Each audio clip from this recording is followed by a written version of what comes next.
Welcome to February. I hope that you are doing well. The groundhog has made his appearance, and Phil, fortunately or unfortunately, depending on your perspective, did see his shadow, which means that we're going to be in for another 6 weeks of winter, according to his predictions. Now, I will tell you that his predictions have only been about 30% accurate over the years, so take that however you like. And Dr. Lawrence Yun, our National Association of Realtors groundhog, along with Jessica Louts, have made a prediction for the real estate market. Now, I'll predict that neither of them are a fan of me calling them groundhogs, but I'm sure they'll be okay with it. They're great. They're predicting that the average sale price in the US is going to rise by just under 0.5%. Median sale prices in St. Louis rose last year by 6.5%. And I think that we're likely to see our St. Louis market rise more like 3 or 4% this year. But I'm certainly not an economist or a groundhog. Anyhow, February is also Black History Month. And as Maya Angelou said, won't it be wonderful when Black history and Native American history and Jewish history and all of U.S. history are taught from one book, just U.S. history? And it saddens me to think that much of the history of our nation is not being taught right now. And if we put our heads in the sand and act like things never occurred, then how do we expect to resolve some of the challenges that were born as a result of some of the things that have occurred in the past? What happened in the past shapes and informs where we're heading. And it's important to prioritize learning about history. Black history is no exception because it's all a part of U.S. history. And St. Louis gave birth to a ton of important people and events in Black history that I'd love to tell you about this month. And speaking of love, it's in the air. Not only is it Valentine's Day this month, but it's also American Heart Month. Heart disease affects all ages, genders, and ethnicities, but you can take an active role in reducing your risk for heart disease by eating healthy, staying active, and keeping that blood pressure down, which means that you also have to relax every once in a while. So, without further ado, here's some ideas on how you can fill February with history, hearts, and a little art here in St. Louis. In honor of Valentine's Day, the Missouri History Museum is hosting a special event on February 9th. What's Love Got to Do with It? And it's centered on St. Louis stories of love gone right and of love gone wrong. Amanda Clark will regale guests with love stories of historic figures such as Dred and Harriet Scott, Marie Therese Burgoyne Chateau, the mother of St. Louis, and Pierre Laclede, as well as tales of jilted lovers and the ultimate St. Louis breakup, the 1876 Great Divorce between the city of St. Louis and St. Louis County. And this St. Louis City and St. Louis County challenge has been going on for quite some time.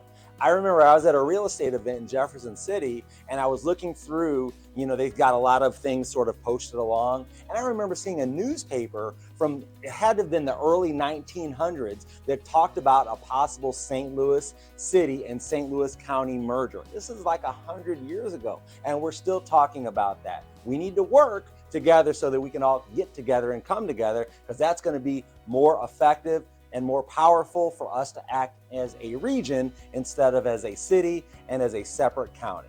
Another thing that we've got going on this month in St. Louis, Morpho Mardi Gras is also going on. It's going to take place at the Butterfly House in Chesterfield. This family-friendly carnival will have you immersed in the blues as this Butterfly House floods the tropical conservatory with a sea of blue Morpho butterflies. Learn about the legendary blues musicians as you stroll through the tranquility of the tropics. I think about, going through the tropics and, just hearing like, Bo Diddley in the back, my man, right? Anyway, I'm sorry. So you can join the party with the Bugs on Parade floats, make a masquerade mask and help inaugurate the season with these majestic creatures. In terms of bugs, it's interesting because everybody's got a different sort of perspective on how they view bugs. I know that I remember when I was younger and I had a roommate, this is years before I got married. I remember there would be a little daddy long leg that would come in and he would like stomp on that thing. And I'd be like, oh my gosh, what are you doing? So over a period of time, I got him around to my way of thinking is that we don't kill beings like that. So you would see my roommate picking up a spider and taking him outside to set him free. And it's great that my family, we do the same thing. We don't kill any bugs that happen to make their way into the house. We pick them up and we take them outside and let them go on with their life. Speaking of house pets, the Purina Pet Parade will be on the 12th, which is the world's largest costume pet parade. And it's part of St. Louis Mardi Gras season here in St. Louis. And the Taste of Soulard is another STL Mardi Gras event that's going to be happening that weekend. I mean, there's tons of stuff that's going to be taking place all around Mardi Gras. So check it out. It's a great time, that is for sure. And on the 12th, of course, we know it's going to be Super Bowl Sunday.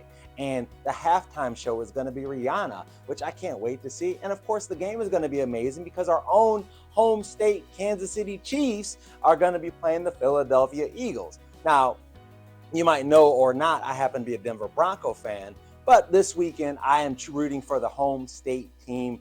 That is for sure. And I love that Patrick Mahomes. That's a great guy. Anyhow, the sun will shine and we'll get to watch a great game. And if not, I'm sure that Rihanna will come through with her umbrella. Sorry. If you need more entertainment than a halftime show this month, you can catch Adam Sandler at the Enterprise Center. The Blue Man Group is going to be at the Fabulous Fox. To Kill a Mockingbird is going to be around as well. And if you need a dinner and a movie, Grease will be playing at Das Vivo in South City. Lawmire Sculpture Park in Sunset Hills is going to exhibit a Narcissus Garden.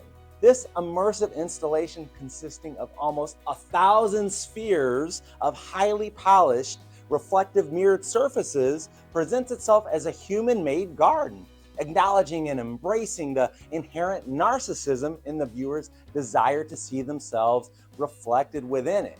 And that is incredible to me. I cannot wait to see this exhibition, this exhibit, because, when we think about a lot of the challenges that we face today, might they be caused by our own narcissism, by maybe our unenlightened self-interest? And what we need to work to do is shift the focus from the individual self to the collective self, because then as we think about the collective self as in our entire society, then we make decisions that are going to be in the best interest of all of us instead of a few of us.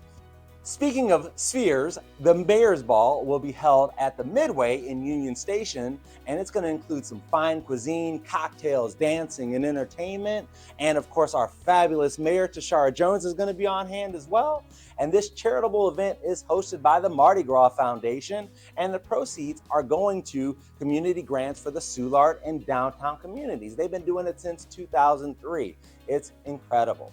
And it shouldn't come as a surprise that the nation's second largest Mardi Gras celebration takes place in Soulard, the St. Louis neighborhood whose French name means drunkard when translated into English. I cannot make this stuff up, folks. Don't stay out too late on Friday, though, because beginning at Busch Stadium, the Bud Light Grand Parade will make its way to the heart of Soulard and end where the king of beers is brewed, Anheuser-Busch Brewery. Carpe Diem Day is celebrated each year on February 26th, and it's a great way for us to wrap up the month. Most of us get caught in regretting or reminiscing, worrying, lamenting, and making plans for the future. Between all the worrying and planning, we forget that the only moment we have is the present, this moment right now. The phrase carpe diem, or seize the day, reminds us to celebrate every joy and opportunity that life has given us and live life to the best of our ability. I think about Marcus Aurelius, who said, you could leave life today. Let that determine what you do, say, and think. And whatever you decide to do, say, and think this month, make it a great one, St. Louis. Carpe diem.